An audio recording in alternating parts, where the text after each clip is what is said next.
I think the thing that the Ice Bowl has that makes it totally unique was the elements. To have that great a game, that important a game, played under those kind of conditions, there's really never, ever been another game like it. It was a check on your intestinal fortitude. It was mental toughness. It was discipline. It was all those things that football stands for.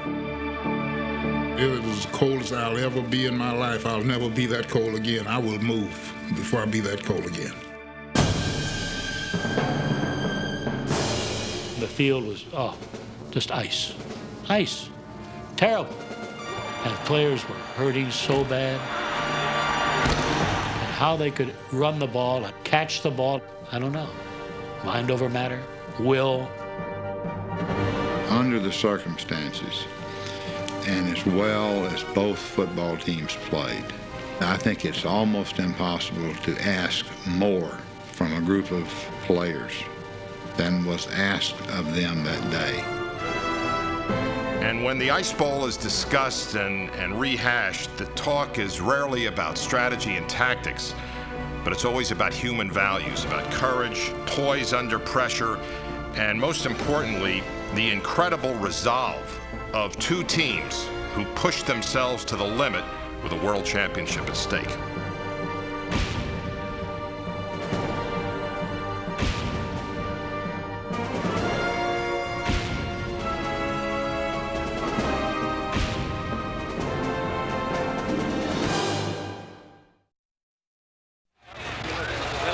Dallas won a toss, they'll receive.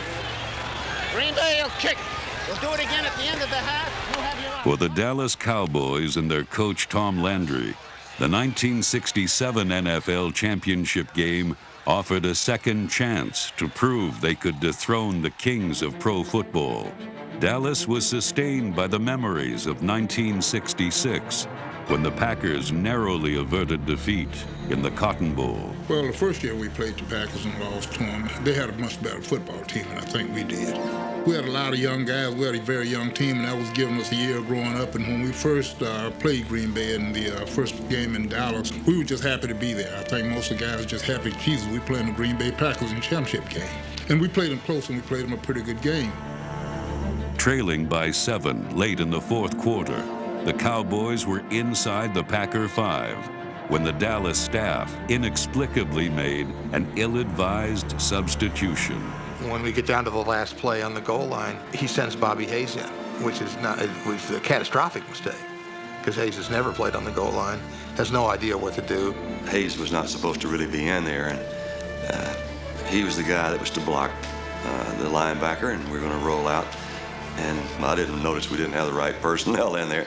So, long story short, Dave Robinson was back there before I was, and we flipped that sucker up, and I just hit the guy that was open. He got intercepted in the end zone by Don Brown. And the 34-27 lead still holds. And the Packers have just taken the championship. A great goal line stand by the Packer defense.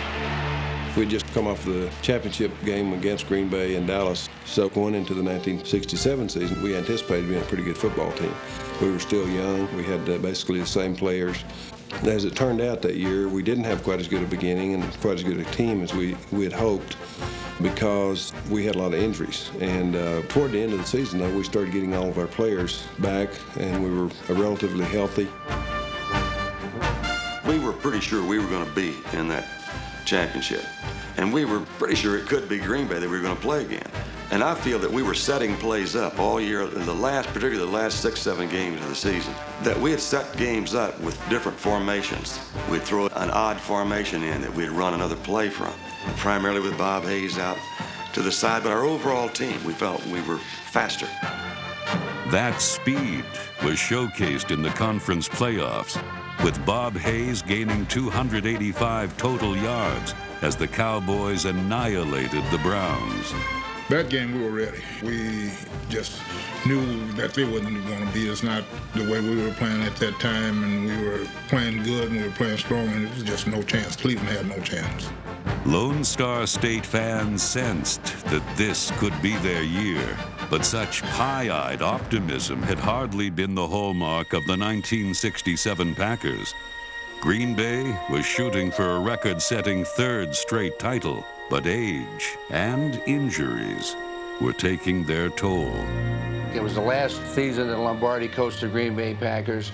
You know, we were getting old, and the players were getting old, and we didn't have the team we had in the early 60s. Taylor and Horning were gone. And that was the heart of the running attack.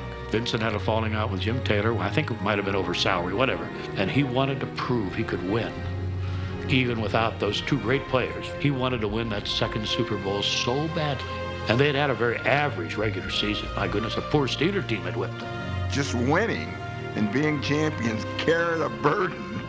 Clearly, everybody wanted a piece of you. It was like being, I guess, the old Top Gun in the Old West.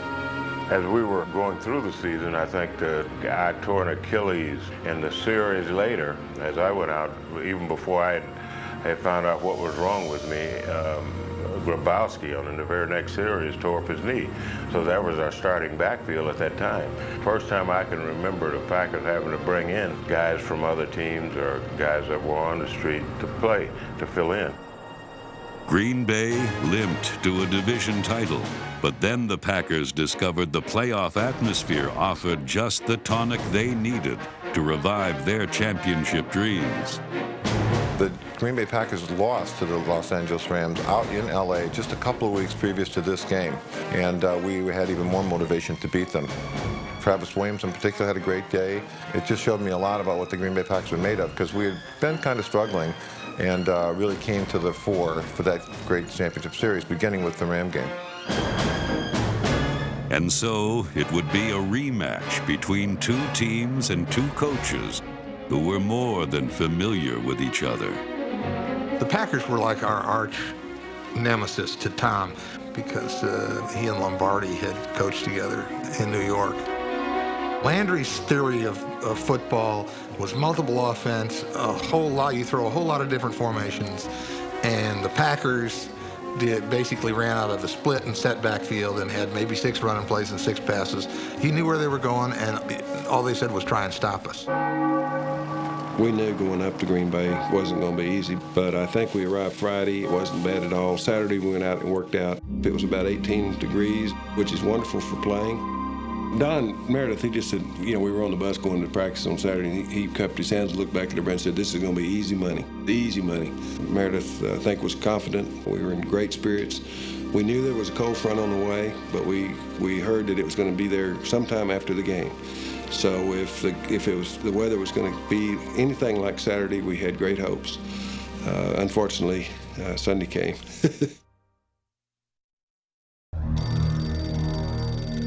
On a day when they woke me up in the North Star Hotel or whatever it was, I said, "Good morning, Mr. Gifford. It is 6:30 in the morning." We had an early morning meeting. "It is 29 below zero." I thought, well, you got to be making a mistake, but it wasn't. I remember at the hotel, we stayed at the Holiday Inn. They had to kick the doors in to get us out of the rooms that morning because all the snow had come in that night, and actually the warmth from the inside of the room had frozen the door shut.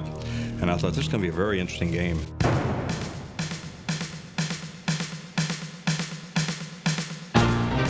The Cowboys faced the extreme polar conditions with a mixture of fear and loathing. No one was prepared for this kind of weather. Even some of the Packers had trouble starting their cars and getting to the game. I saw a car going down the street. I flagged a kid down. He was going next door to visit his girlfriend. I asked if he'd take me to the game. He took my wife and I to the ball game. And only in Wisconsin, only in Green Bay, Wisconsin, the attendant came to my home, started my car, drove my car to the stadium, parked it in the players' lot, and locked the keys in for me. Another group of men also found themselves on the road early that morning. We didn't have the clothes for that kind of weather. And we got a sporting goods store open, and we were able to get earmuffs and gloves and thermal underwear. The hardy fans soon arrived, over 50,000 strong, buttressed by all means of protection. Even the playing field was fortified, or so the grounds crew thought. The Packers had installed a heating grid beneath the ground, kind of like a waffle iron, and that was supposed to keep the field from getting frozen. Oddly enough, Vince Lombardi bought the electrification system from George J. Hallis, who was a nephew of George Hallis, the owner and founder of the Chicago Bears, which is another rather strange set of circumstances. And it was installed late in the 1967 season, just immediately prior to the Ice Bowl. It was used for the first time that day, and in fact there's a sign that says this field is electrified. On top of this electric blanket on Lambeau Field, they had put the tarpaulin over it. So condensation formed. As a result, when they pulled the tarpaulin off that morning, there was like a 30 to 40 degree wind, and there was condensation that formed under the electric blanket. The whole field froze. It was like an ice skating rink. And all of a sudden, someone said to me, well, they must have turned it off at night. And that was the rumor that Vince Lombardi actually turned off the grid the night before to make it frozen because we had a better running game, we felt, and a better offensive game. Guys weren't thinking about their game plan and, visualization and all the mental things that you have to do to be ready to play when the opening kickoff takes place. I mean, we were worried about how we're going to survive. Somebody got this idea that if we put saran wrap on our feet, that our feet wouldn't get cold. And guys were fighting over saran wrap. It was like a pack of wolves fighting over a bone. And all we had was some cotton gloves, like you see you work in your garden with. We didn't have any of these tailor-made gloves back then. So I said, well, guys, I'll just go with y'all without gloves. It'll be all right. After the first series, I came back to the sideline and asked the equipment man, I said, where are the gloves? I said, my hands are freezing off. I've got to have a pair of gloves. And Vince, before the game, he told all the defensive guys, he said, I want you guys to not wear gloves. You may drop a pass, and this is a big game. And so everybody said, okay, and everybody's mumbling and groaning. As he walked out of the stadium, I turned to the equipment man, I said, Dominic, give me a pair of brown gloves. You'll never know the difference. Our field mics at the time were long metal cylinders, and the players frequently mistook these hand mics as hand warmers. So our sound man would be out there with this long metal cylinder trying to pick up bench sound, and the players would look at it and then grab it with their hands and then muffle the sound. So we'd get a lot of, and we'd try to tell the players to get their hands off the mic because it wasn't a hand warmer. I remember Gifford up in the booth had a hot cup of coffee put down, and in about a minute he picked it up and it was frozen. He turned it over, and the story goes that, I believe it was Jack Buck, said to Giff, you having a drink of coffee? And he said, no, a bite of coffee. And then the band came out to rehearse, and they pulled a guy's lip off, the horn. So they said, there'll be no halftime band thing. Because of broadcast obligations and logistical nightmares, only passing thought was given to postponing the game. For better or worse, the Ice Bowl was about to begin.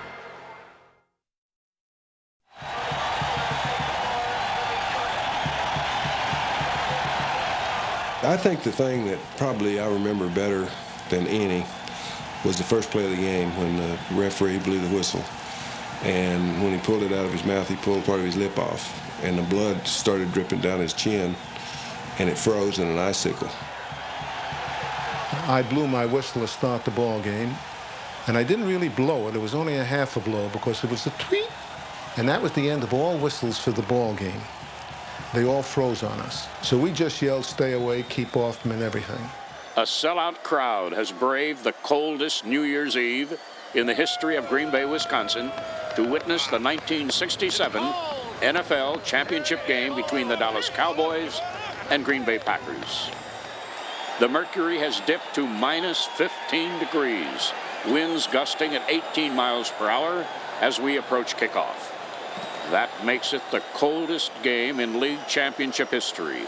The previous low, a balmy 5 above in the 1945 game. The Cowboys haven't played in Green Bay since 1960, their very first year in the NFL, and they've never beaten the Packers in the regular season or playoffs. Let's play with our heart. Let's hit them. God bless you. Come on. Let's go. Come on. Remember last year. Come on. It's payback time. It's payback. Let's go. So here we go. Don Chandler kicks off. Deep to receive will be Craig Bainham and rookie Sim Stokes, who was activated after Pete Gent broke his leg last week against the Browns. Stokes' escort is Bainham. Bob Hyland tackles him at the 33. Here are the Cowboys starting lineup. Meredith in the backfield with Reeves and Perkins. Rensel, Hayes, and Norman are the receivers. Connolly at center, along with tackles Licio and Neely, plus guards Nyland and Donahue. The first play from scrimmage. Meredith looking left, spots Hayes open, first down yardage. Willie Wood drives him out of bounds after a 10-yard pickup.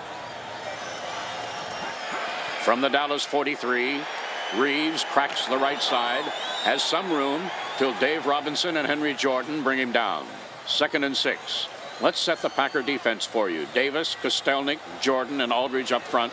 Robinson, Nitschke, and Caffey, the linebackers. Adderley, Jeter, Brown, and Wood comprise the secondary. Meredith is going to throw again. He rolled right, but his pass is incomplete. Just out of reach for Lance Rensel, so Dallas faces 3rd and 6. Now Reeves again, trying to get to the outside, but Adderley's there. He stops for no gain. Dallas will have to punt into an icy wind.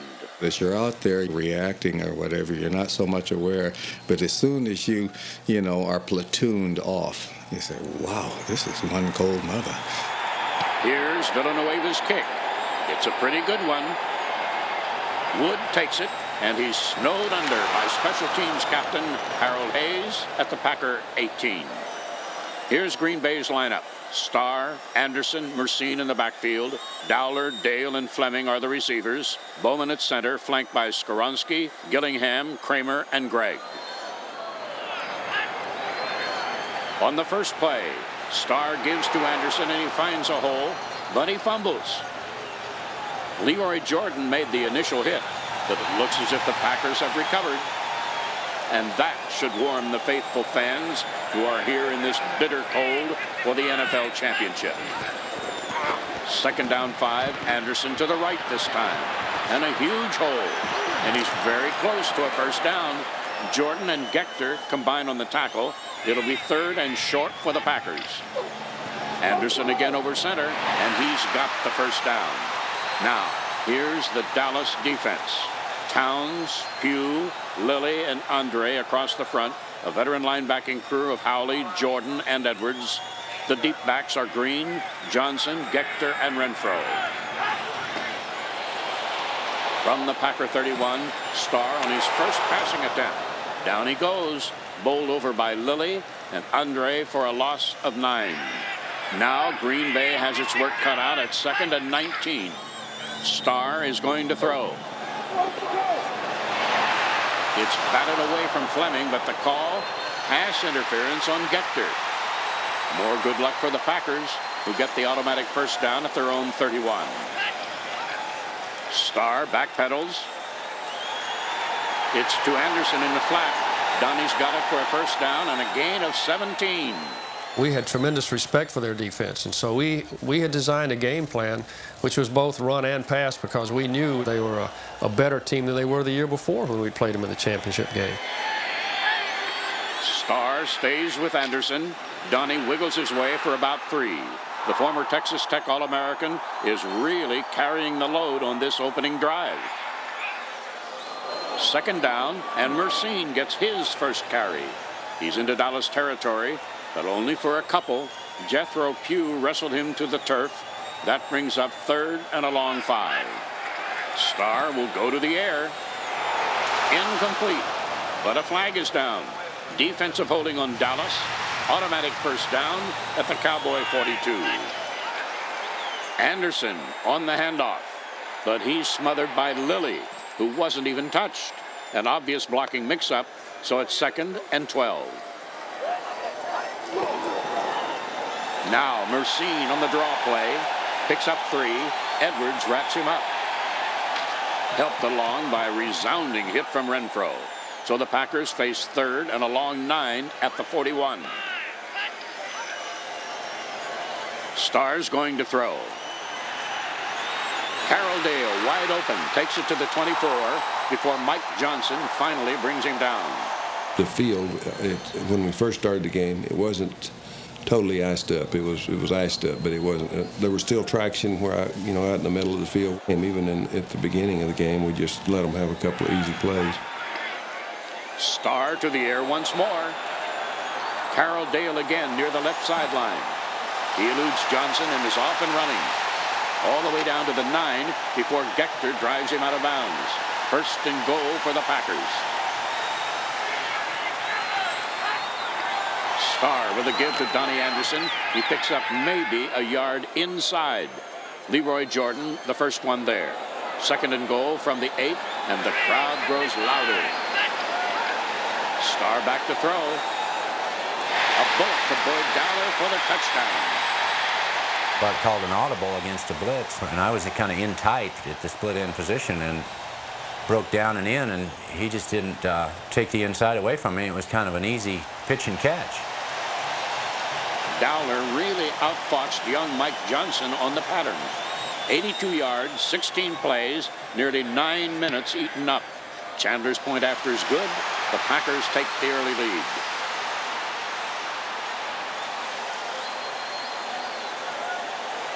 Here's Chandler's second kickoff, this time sending it away from the deep backs. It's touched by lineman Larry Stevens and will roll out of bounds. Stevens is leveled by John Rouser.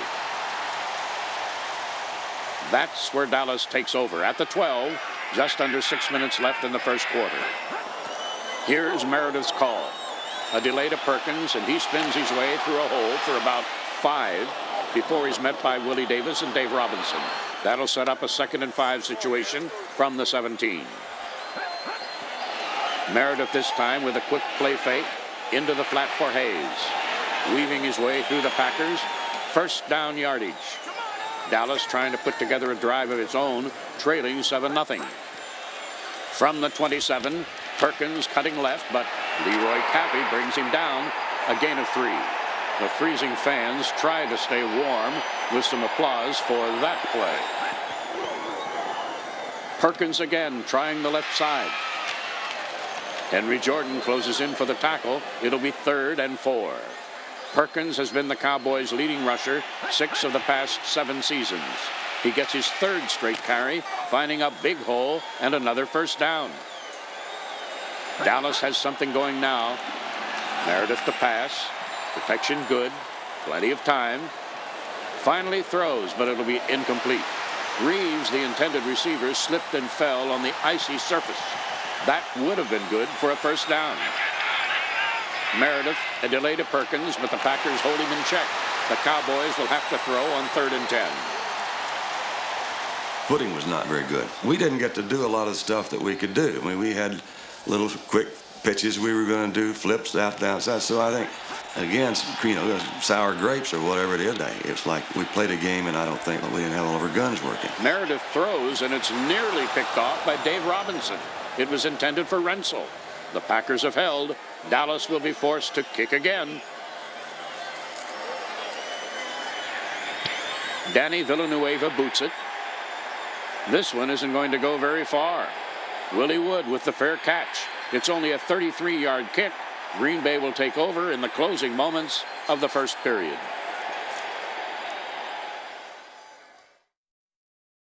Earlier that morning, dozens of butane heaters had been rushed to the game to help keep the players warm on the sidelines.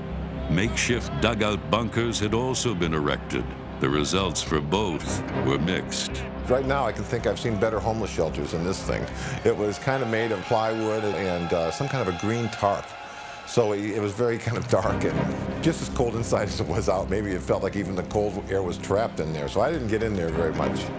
Guys would huddle around these heaters, and one of them blew up, I guess, and noxious fumes were all over the place. And, you went from being frigid to almost being fried. When your feet get cold, you have no feeling in your whole walking. You can't even feel yourself walking. And so guys would come over and they'd take your cleats and put them up into that heater. But the only problem was it was melting the rubber on your shoes. It was just melting and falling off, and so you could smell it burning. And, that's when you knew somebody was on fire around there. You said, you burning up, and they just move the feet and put it back down in the ice, cool it off, and stick it back up there. The only thing hotter than the burning cleats was the Packer offense. which continued to roll at the start of the second quarter. 1st and 10 for the Packers at their 35. Travis Williams and Ben Wilson are now in the backfield. Wilson crashing the left side.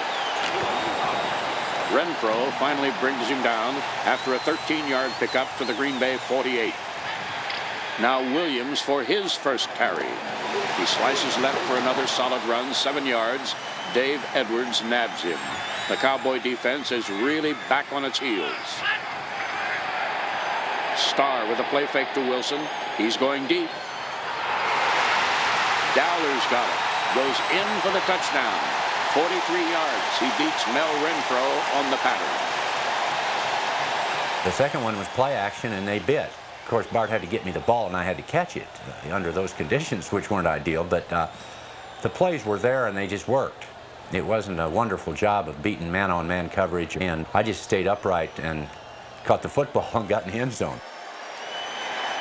Chandler's extra point is good. The Dallas Cowboys appear to be in big trouble. You know, we weren't thinking about the Packers. We were thinking about the weather. And I'm not offering that as an excuse, but, I mean, I don't think it's any accident that when we went out in that game, we were down, I think it was 14-0. Even though the cold did bother us, we kind of projected an air that we wouldn't care about the cold. The cold weather didn't bother us. We were at home, and we were used to the cold weather. And I think up until halftime, we really had them buffaloed that way. Chandler's kick is a squibber, finally fielded by Larry Stevens. Pretty good return all the way up near the Dallas 40, where Don Meredith will go to work. I think that the ball actually swells a little bit. I mean, the ball, it felt like it. The ball itself was bigger, but if it gets so cold on the outside, the air on the inside, the ball felt like it was getting closer to being a basketball sort of routine. More difficult to throw. Going for a bundle on first down, it's incomplete, intended for Hayes. Meredith's passes don't seem to have their usual zing today. Now Don will throw again, wafting the ball over the line, right into the hands of a leaping Herb Adderley.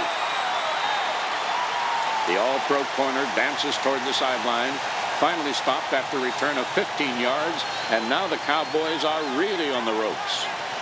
After you forget about how cold it is and all the other things are going through your mind, you just figured you got to play football because they wasn't going to cancel the game and they wasn't going to call it off.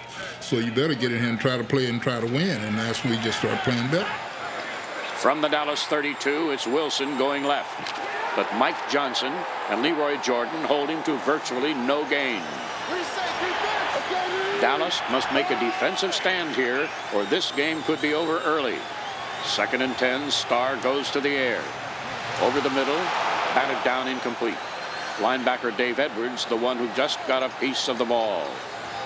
So it's 3rd and 10, with the Packers still well within Chandler's field goal range.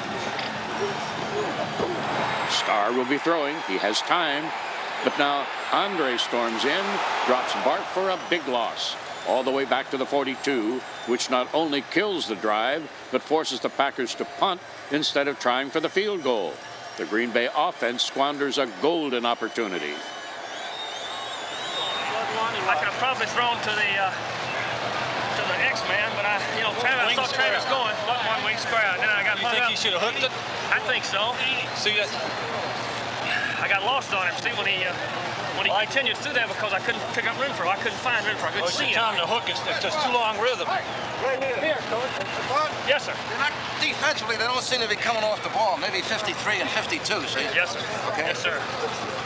The Dallas defense had finally snapped out of its stupor, but the offense continued to sputter. One secret to Green Bay's success was their neutralizing of the Cowboys' most lethal weapon. Transformed from the world's fastest human to its coldest football player, Bob Hayes became an open book to any Dallas strategy. All week long, Herb Adderley and Bob Jeter had keyed on Bob Hayes. So somewhere about halfway through the game, I talked to Bob. I said, Bob, how you know Bob Hayes? I haven't heard his name yet. And he said, don't worry about it. He said, you watch Hayes. He says, he keeps his hands in his belt. He said, he keeps keeping them warm. He said, the only time he pulls his hands out of his pants is when he's in the pass play. So if his hands are in his belt, I don't even cover him. When he pulls his hands out, I jump on him like a blanket. He said, I cover him like a blanket. And he said, and I don't think Bob Hayes caught very many balls off. But now, the Packers themselves were struggling to move the football. the crispness and swagger of their first 2 scoring drives had mysteriously vanished. Whether we began to back off subconsciously a little bit with that because of the weather and thinking, well, maybe we'll be a little more conservative than we normally would because of the conditions, or this would be very hard to overcome. I don't know. It certainly wasn't a part of my thinking, but maybe subconsciously we were. With less than 5 minutes remaining in the first half, Bart Starr was victimized by a doomsday defense with larceny in its heart. Starr will pass on first down. Plenty of time, but everyone's covered. Here comes the rush. Willie Towns drops Starr, who fumbles the football. George Andre scoops it up and takes it in for a touchdown. A stunning reversal of fortune as the Cowboys finally score. Well, I think mostly it was just straight ahead pass rush. And I remember George racing after the ball, and he picked the ball up and he got in the end zone. And George always was making big plays in the big games we played in. Jerry Rome holding. Villanueva's extra point try is up and good. 4:04 left. Dallas has cut the Packer lead in half. So often, Lombardi's Packers had bounced back from such adversity with a score of their own. But the Dallas pass rush continued its carnage, while the Cowboys' veteran linebackers brought the Green Bay running game to a screeching halt. With the ball, Dallas fared no better, as both conventional and gadget plays backfired.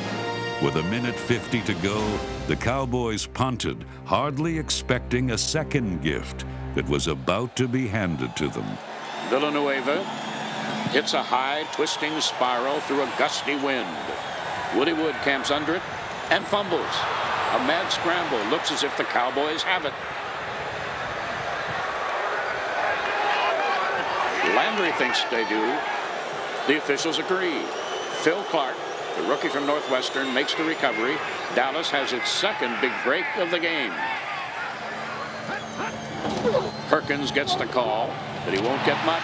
Nitschke wraps him up. The gain was 3, so Dallas faces 2nd and 7 from the Packer 14 with just about a minute to go. This time, Meredith will throw. Over the middle, incomplete, looking for Renzel. Defensive coach Phil Benson encourages his squad to hold for one more play. Meredith back to pass. Swings it wide to Reeves, who's got some blocking help. Finally running into Nitschke, far short of a first down. Dan and Ray exchange a few pleasantries. Dallas will have to settle for a field goal. This will be a 21-yard attempt, although in these conditions, nothing is automatic. The kick is up, and it's good. Without the benefit of a single first down in this quarter, the Cowboys have scored 10 points thanks to the uncharacteristic generosity of the Packers. With only a few seconds remaining, Villanueva kicks off a squibber, immediately fielded by upman Jim Weatherwax at the Green Bay 45. The Packers have all their timeouts, and let's see if they decide to go deep. No, Starr plays it safe. A handoff to Williams, who sweeps to his right. Leroy Jordan finally trips him up. Green Bay makes no attempt to stop the clock. There's the gun, ending the first half of play. Green Bay appeared to have this one well in hand, but 2 late miscues have put Dallas right back into it. At the break, the Packers by 4. With the halftime program canceled, the shivering masses among the Lambeau Field faithful spent most of the intermission simply trying to survive the cold. Fans were tough to stay out there and watch that game. I have to give them a lot of credit. There's some tough people in Green Bay. And I don't know how those people stayed up in the stands the way that they did. Because when you're down on the field, you know, you're at least moving around. You're working up a little bit. You're burning off some energy. You're building up some heat to your body. Geez, just to sit in the stands must have been just sheer torture.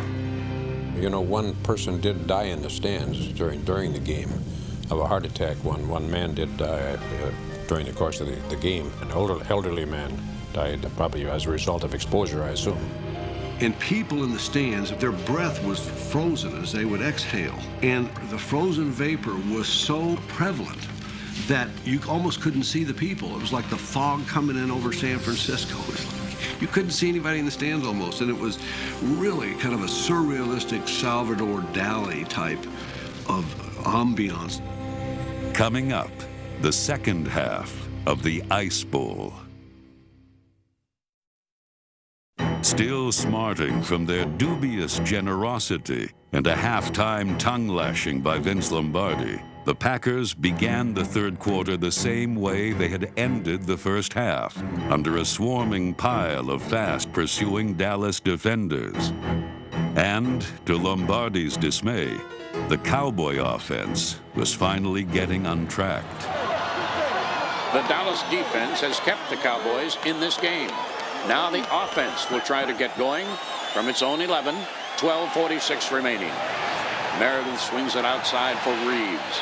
Good yardage before Adderley makes the open field tackle. A gain of 7, making it 2nd and 3 at the Dallas 18. Perkins to his left and a lot of running room. An 8-yard pickup, and that gets Landry's attention. The first Cowboy first down since the first quarter. Now Dallas is looking for more. Meredith spotting Frank Clark. That would be good for another first down. Don Meredith started hitting some passes. Our running game, we got some running plays going with Don Perkins and I running the ball, and had a real good drive in the third period. Kept the ball away from the Packers for a long period of time, running some quick pitches, some sweeps outside, and took probably 6 or 7 minutes. Reeves' 20-yard pickup puts the Cowboys on the Packer 32, and the Lambeau faithful don't like what they're seeing. 1st and 10. Meredith slips, but still got it to Reeves, who finds more daylight. The ball will be spotted at the Packers 29, slightly under 10 minutes remaining here in the third quarter. Meredith back to pass. Lots of protection. Over the middle, Rensel has it for 11 yards, and another Cowboys first down at the Packer 18. Reeves to the outside, but Leroy Caffey nails him for a loss. I remember in the third quarter when we were really struggling, Leroy just rose to the top. When we were down and we needed something, Leroy Caffey was the guy. He always played great against Dallas Cowboys anyway, being from Texas. Every time someone made a big play in that game, it picked up the whole defense. And Leroy did it 2 or 3 times. He had some big plays in that game. Meredith's protection collapses. He's out of the pocket. Scrambles upfield, but it's Caffey again, stripping him of the football. Adderley recovers for the Packers. The linebacker, from Green Bay ended up hitting Don and knocking the ball loose, and they recovered it. And we came away with no points. I think that was a big factor in the game too. Is anytime you have a turnover, it usually comes away to hurt you in a ball game. The lineman's breaking outside. See, there's no use to send him out. Yeah. Just tell him to slow block. See. Right. And that way you have no key for hunting. As the Cowboys evaluated what had gone right on their drive, things were mostly going wrong for the Packer offense. The bitter chill was wearing away at the defending champions, and the icy field was wreaking havoc on the line's precise blocking patterns. I just remember how hard it was keeping your balance. You had to make sure that you kept your feet under you, because one slip, if the defensive guy has his footing, he'll be on your quarterback. Soon, Dallas was tantalizing their sprinkling of fans in attendance with a second offensive drive. From the Packer 46, it's Reeves picking up where he left off. Another big gain to the left, good for 11 yards and a first down. Dallas is on the move. 4:15 to play from the Packer 35. Meredith drops back. A fake to the left, a toss to Reeves. Finally, Nitschke closes in to hold Dallas to a gain of 3. 2nd and 7, and it's Reeves once more. Willie Davis hangs on with help from Nitschke. The Packers limit him to a gain of 2. It'll be 3rd and 5 from the 30 as Dallas attempts to keep the drive moving.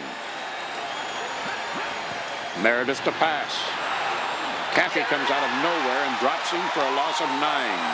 Leroy Caffey with his third big play of the quarter, and the Packer defense has held again. This will be a 47-yard field goal try for Villanueva. Rome is holding. The kick is up, but it'll be way short. Willie Wood fields it at the 4. All the way to the 27, where Green Bay will try to overcome the Cowboy defense and the deteriorating playing surface. Your execution was totally fouled up based on the field conditions. It got worse as the game went on. The timing that you needed in the running game for the blocking patterns to set up and spring the back free and to make a cut was almost impossible. You didn't have a chance. Green Bay now facing 3rd and 4 at their own 33. Starr will drop back. And it's Dave Edwards along with Lillian Jordan who tackle him for a loss of 8. The Dallas pass rush has been superb today, totaling 7 quarterback sacks. And Green Bay's offense has truly gone into a deep freeze. Donnie Anderson's kick is almost in the clouds. Hayes calling for a fair catch. Dallas has the ball at their own 45, 12 seconds remaining in a fast-moving third period. Likely time for just one more play. Perkins running right. He's got 5 as Kostelnik and Robinson close him down. That's the end of the third quarter, a quarter totally dominated by Dallas. Yet the Cowboys still trail by 4. In the third quarter, the revived Dallas offense had done everything but score. As the fourth quarter began, that was about to change. The play was a green left formation, a fire pass, pitch 48 T-pull, halfback pass, and I can remember it was the first play of the fourth quarter. The Cowboys have it at midfield facing 2nd and 5. Meredith on a pitch out to Reeves. But this one's going to be a halfback option. Rensel all by himself takes it in for the touchdown, a 50-yard strike as the Packers were caught napping. When we pitched it out and I was running with the ball, I noticed both the safety and the corner both coming up, which meant that Rensel would be open. And I will never forget the joy that I felt as I came down on, I think it was Willie Wood, I'm not sure, on simulating the block and seeing peripherally both guys forcing. I'll see that image to the day I die. And when I threw it, I thought I, had a chance to overthrow it, but the wind was into our face, and thank goodness, it held it up. And I had to turn around, and I remember the joy turning to fear as I had to try and negotiate a turn to catch the ball over my inside shoulder. It was been a difficult play, and I don't think the Packers expected it either, for sure, that we would throw a pass like that. And it did. It was a big play. It really put us in a really good position to win the game. Villanueva's extra point try is good. And with only 8 seconds gone in the final period, the Cowboys have their first lead of the day. The Dallas defense finally had a lead to protect, and it did so with such ruthless efficiency that virtually everything Green Bay tried was unsuccessful. The Packers picked up only 3 first downs throughout the third and much of the fourth quarter, with Bart Starr spending an increasing amount of time on the rock-hard turf. Run or pass, neither worked for Green Bay. But the Cowboys soon discovered that simply communicating with each other in the brutal cold was a task that proved to be just as arduous. I remember Meredith in the huddle went, Roy, I went, what? Roy, I said, time out.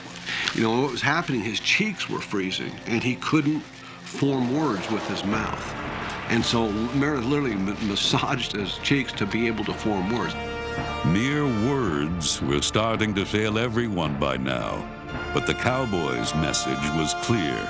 They seemed content to sit on their lead and let the doomsday defense continue to work over Starr and his Packer teammates.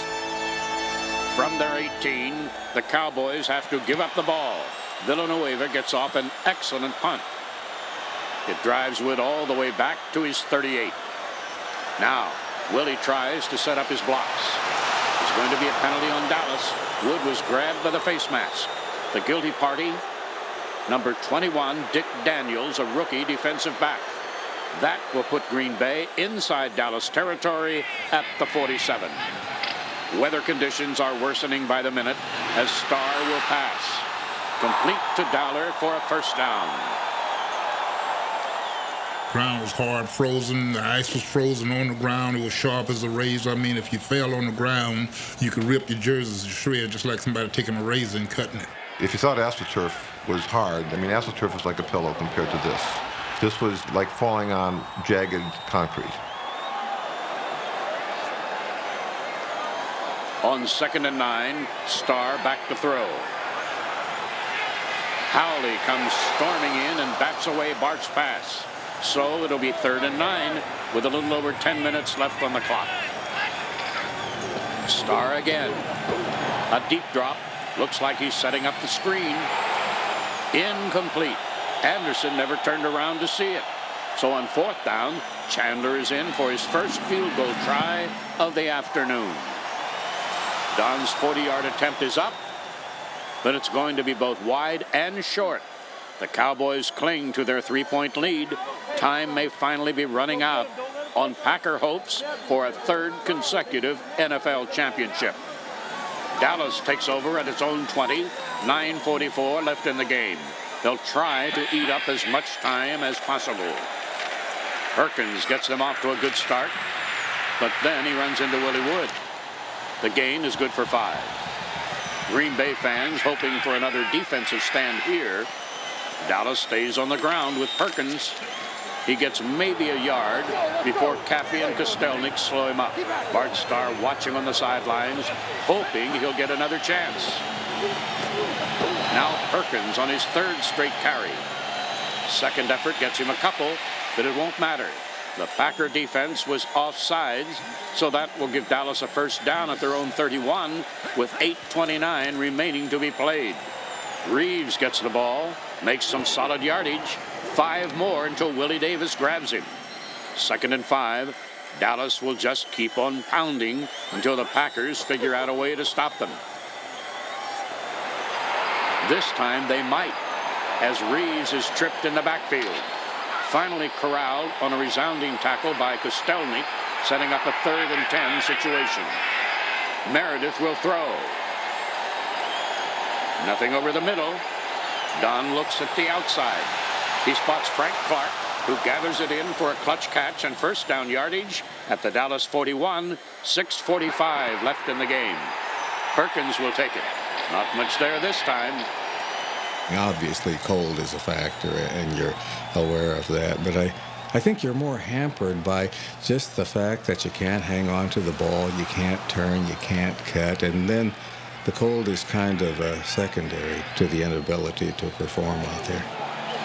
Meredith slips, gets back up, fires incomplete to avoid a loss. The Packer defense does its job. Dallas will be forced to punt. Villanueva has kicked well his last few attempts. This one looks good too. A 39-yarder as Willie Wood hauls it in. Harold Hayes finally nails him at the 32. 4:50 left in the game. This possession could represent the Packers' last chance.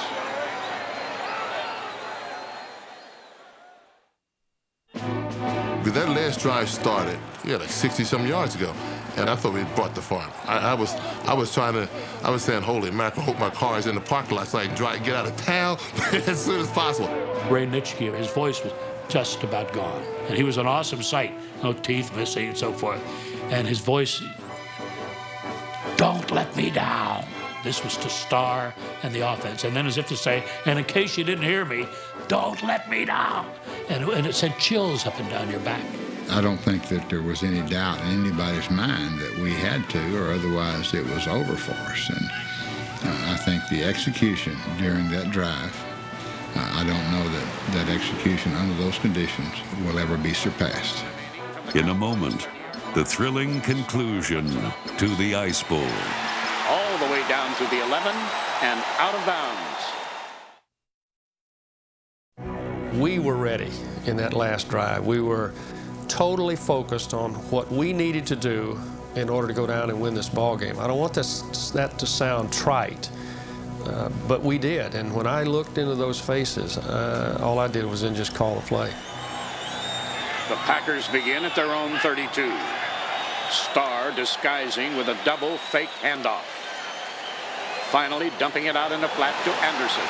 He's ridden out of bounds by Green and Howley. That stops the clock, sets up a 2nd and 4. From the Packer 38, Mercine gets the call. He chugs his way over the right side for a sizable gain. It's going to be good for a first down. Chuck rolls out of bounds and kills the clock with 3:57 remaining. At the Packer 45, Starr back to pass. Dowler gathers it in for another first down and is knocked to the turf. I caught a ball that got us over a 50-yard line when Cornell Green slammed me down on the ground and bounced my head like a basketball on the ice. And other than that, I don't think we actually threw the ball downfield, only one time in that drive, and that was it. 3:30 left at the Dallas 42, and Anderson is buried by Towns for a huge loss. I should have been the guy to block Willie Towns on that play because that was my responsibility. But I had my head on the outside, a little bit of Willie. He made a great move to the inside, and he flat out beat me.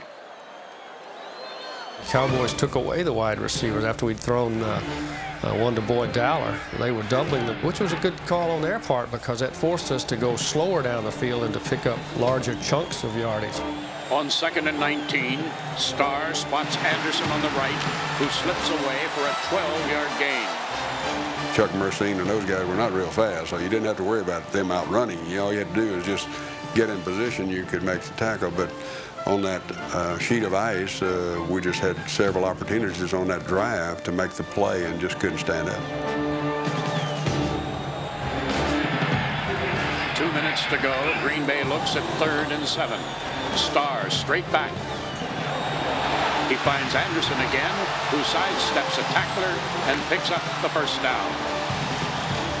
I think we were stunned by the weather. It had gotten colder and colder, and by the end of the game, it was 69 below zero chill factor. And the last time they had the ball, the last drive, I don't know, it seemed like we sort of choked up on defense. It was not just one of us, or it was kind of the whole team. I don't think we'd ever really been in a pressure situation like that. I noticed that their two outside linebackers were taking straight drops rather than dropping more or less to the sidelines when we flared. So I noticed that if I could get outside of this guy, outside of my linebacker, I would have a free run. And I mentioned to Bart, if he needed me, I was open in the left flat. 1:35 remaining from the Cowboys' 30-yard line. Starr dumps it off to Mercine. All the way down to the 11 and out of bounds. The field froze about that time in the fourth quarter. If we'd have realized it quick enough, of course, we'd have been in the zone defense. Instead of that, we were in a man-to-man. And so when the fullback swung outside, Dave Edwards broke for the play, and when he did, he fell. And that was the big play of the game because it gave him a chance to score. Here we come back to the huddle now, and I get the call. 54 give. Absolutely, I'm really excited now. You need to have the defensive tackle get influenced by our offensive guard pulling. Bob Skoronski also had to make a great seal block, which he did make. Great block, unheralded, but really important in this play. 1:11 remaining, 1st and 10 at the Cowboy 11.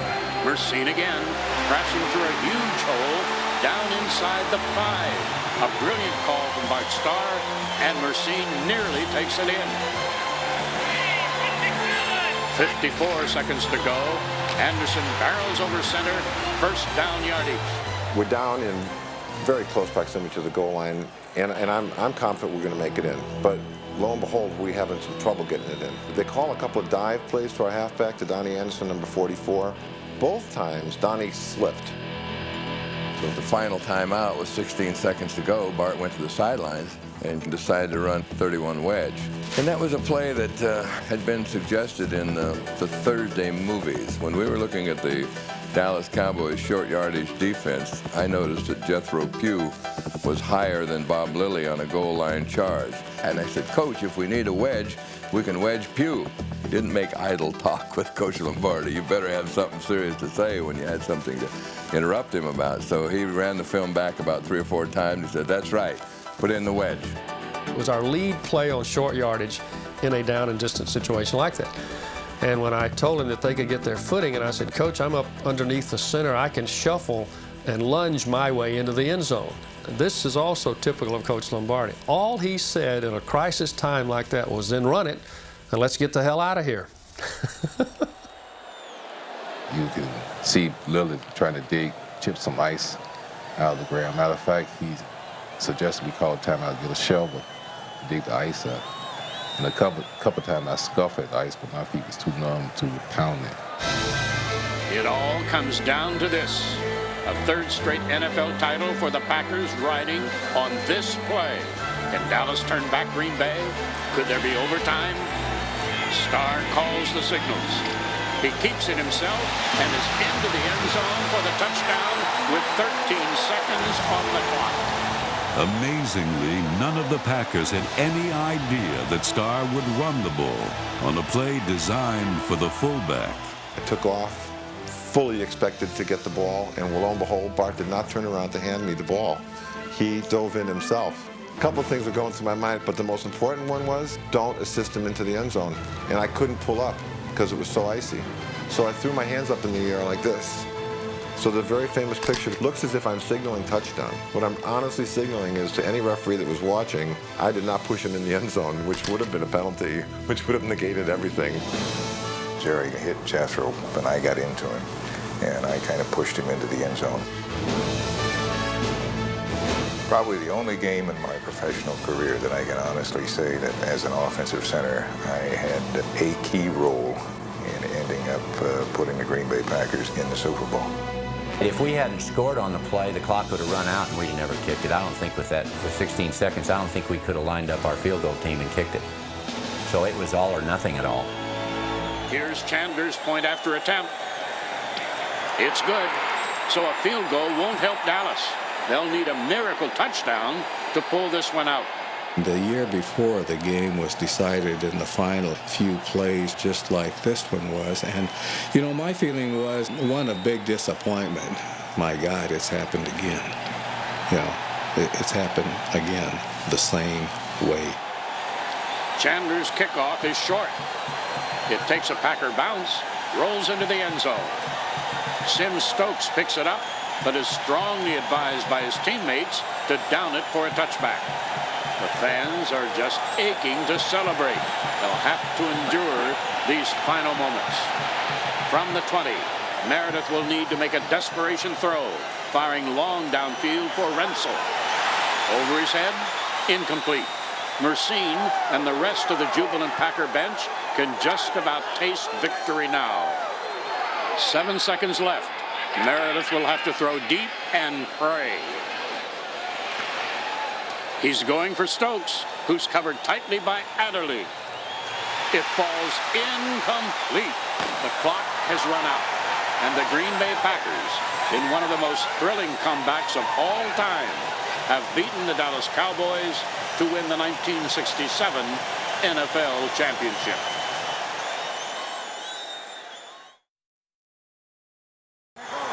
It's bedlam here in Green Bay, where the Packers have just won their third straight NFL crown by beating Dallas 21-17. Let's head down to the victorious Packers locker room and my colleague Tom Brookshire, who is standing by with Bart Starr.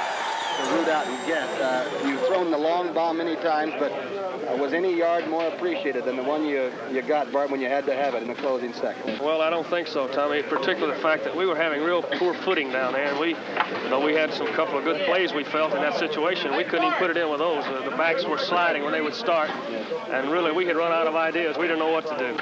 Bart, you went to the turn-in stuff with Boyd Dowler and with the Carroll Dale. feeling that perhaps the traction was good enough to where they could back off Green and these people and step inside to make the catches. Was this your idea? That's about right, yes.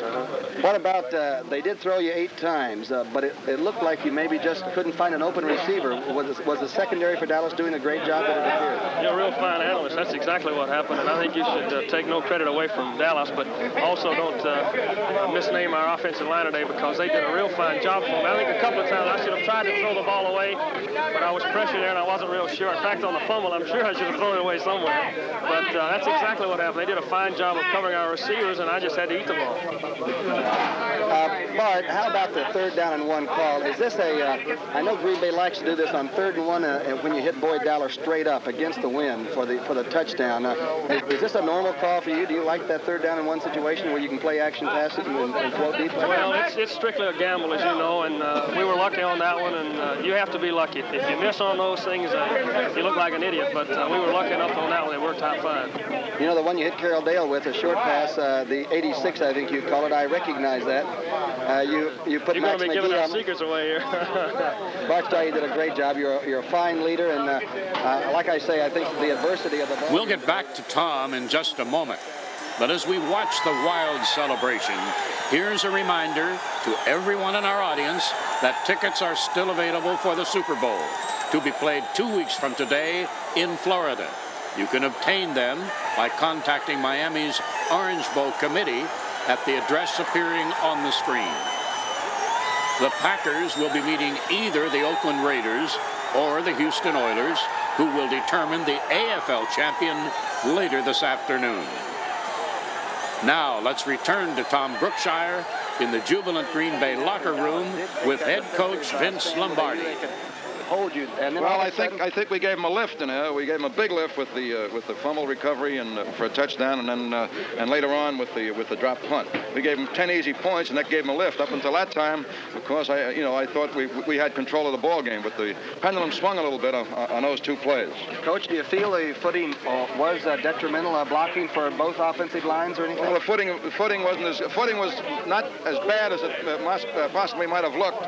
It was not as good as we had hoped, however. We had 12 degrees. There was nothing much we could do to hold the soft ground. Bart Starr had trouble getting first down until he really had to have one, until the final drive. Now, what do you tell a quarterback on the sidelines to suddenly get the ball club moving? Well, it's not a question of what you tell them. It's just a question of whether the ball players realize, looking at the clock, that they only have a few minutes left or whatever, and they just arrive. We didn't do anything differently. We added one little play from the sidelines, and that was it. That was it. Coach, we're going to have a play right now. You can see it on this monitor. I hope I can see it. This is slow motion now as Jerry Kramer makes a key block for Bart Starr on this quarterback sneak for the winning touchdown. Yes. A super defensive play, but as you will see, Jerry Kramer blows him out of there. Yeah, that's a fine block, and there's a real good hold. Coach, in the past you said that your Packer teams had character. Can you compare this with any of the other ones? Everybody always says, is this one of the greatest Packer It's a little bit too early to compare anything with anyone. We have another game to play, so we'll have to wait before we give this club any kind of a name just yet. We'll have a name for them, though, pretty soon. Coach, how many days rest? How many days rest before getting ready for the big one? Well, we'll come back to work here Wednesday. They always work for Vince Lombardi, right? That's right. Good luck to you, Coach. Thank you. Thank you. The Packers that day became the first team and the only team under the playoff system to win 3 consecutive NFL championships. So it was a great accomplishment, and I think there was a sense of that, and yet it seemed like a very sober dressing room for a team that had just done what they had accomplished. In fact, Bart Starr had tears in his eyes. He was tears of joy, I'm sure, but just nevertheless not quite the reaction you might have expected from somebody who had just had a great triumph. And I remember Vince saying something that I thought summed it up very succinctly. He said it took all of our poise, all of our experience. I'm sure he was referring to the last drive, which produced the victory. And I thought that pretty well said it.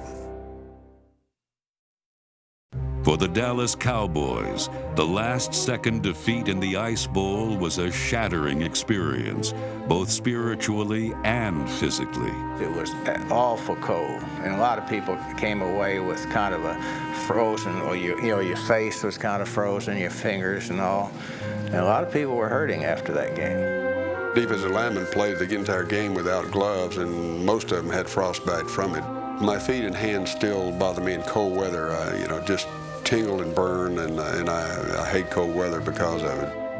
That loss is the single most devastating loss that I have ever gone through. And I remember going back on the plane, and not a word was said.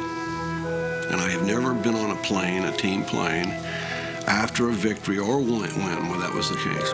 It hurt us for a while. It took us time to get over it, because I think a lot of us thought that we were a better team in 1967 than the Packers were, and the fact that they beat us in such a dramatic fashion did take something away. It took us a while to get over it and made you really understand how difficult it is to win a championship.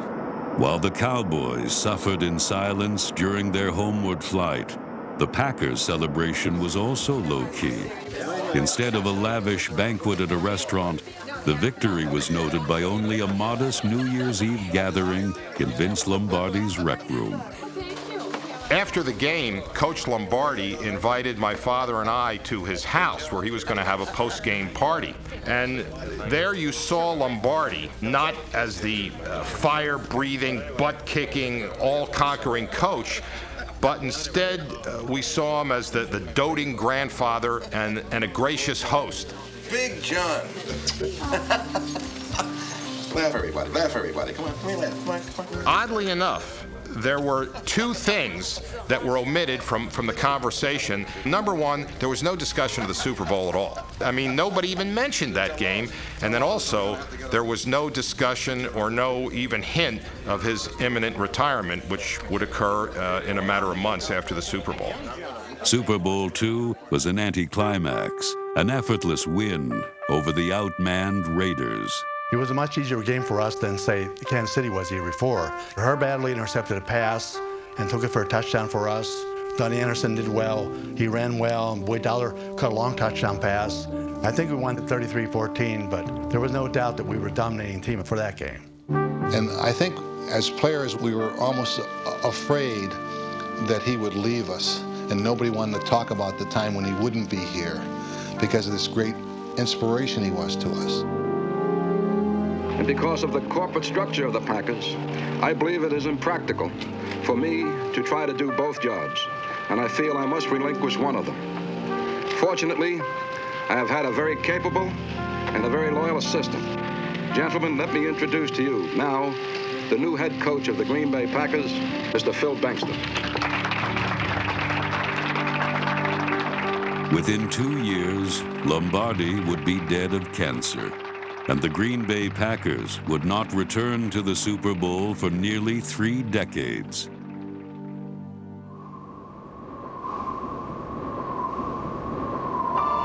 Ultimately, 2 questions still linger about the Ice Bowl. The first concerns the game-winning touchdown. Should it have counted? Was guard Jerry Kramer offsides? As the ball was snapped, there was a flash in my mind that Kramer had moved slightly before the football. And the thought in my mind is that he was offside. You could see me sort of look from one side to the other side to see the referee had thrown a flag. If you freeze frame that and slow it down to super slow, you can see that I moved maybe a frame or so before the ball. I wasn't offside. Bowman was a little slow with the ball. There's certain fundamental things you do in those situations. You don't gamble when life or the game is on the line. You put your face in the defensive man's chest. And that's what I tried to do then, to be as absolutely certain as I could that I was going to be able to do the job. Jethro Pugh played on the Cowboys' defensive line for 14 seasons, earning 2 Super Bowl rings. But little of this mattered to many who unfairly singled him out for losing the Ice Bowl. Only years later was he finally vindicated. I had a son, and one day he came home, he said, guess what? There's an article in the paper where Kramer admitted that he was offside. And I think he was more thrilled than I was because, you know, a sense of relief that I basically wasn't the scapegoat for losing that game. The other question is not as easily resolved. Is the Ice Bowl the greatest game ever played? I don't think there's any doubt that it is the greatest, it's the most memorable game in our history. And by the way, we've had two separate polls over the last 20 years, and in each case, the Ice Bowl is won hands down as the greatest game in Packer history. We won 5 world championships, which you could call a dynasty in the 60s. That was the climax. That was the pinnacle moment that capped the whole thing off. I seriously doubt it. That was the greatest game ever played. No, that's taking in a lot of football games. Under the conditions, it was probably the greatest game ever played. I would have thought it was a lot better game if we had won instead of lost. I would probably rank it as, the best game, but it's definitely one of the top games that I've ever participated in because it was close and, went right down to the wire. It doesn't make any difference what part of the country you're in or what country you're in. Anybody that knows anything about football said you played for the Green Bay Packers. Did you play in the Ice Bowl?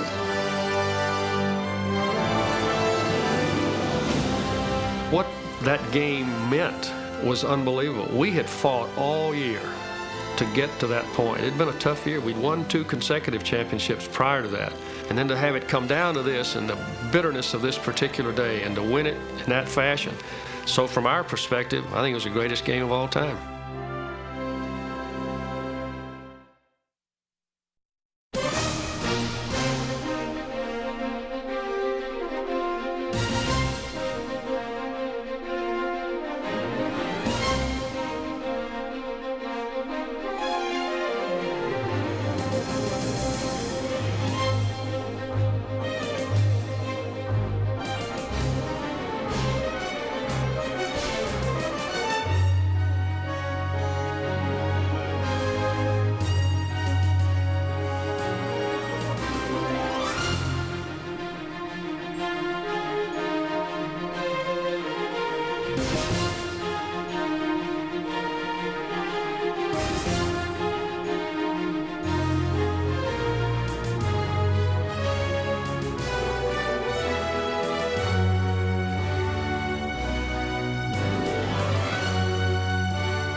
This NFL Films production has been brought to you by the National Football League. The NFL is online at www.nfl.com.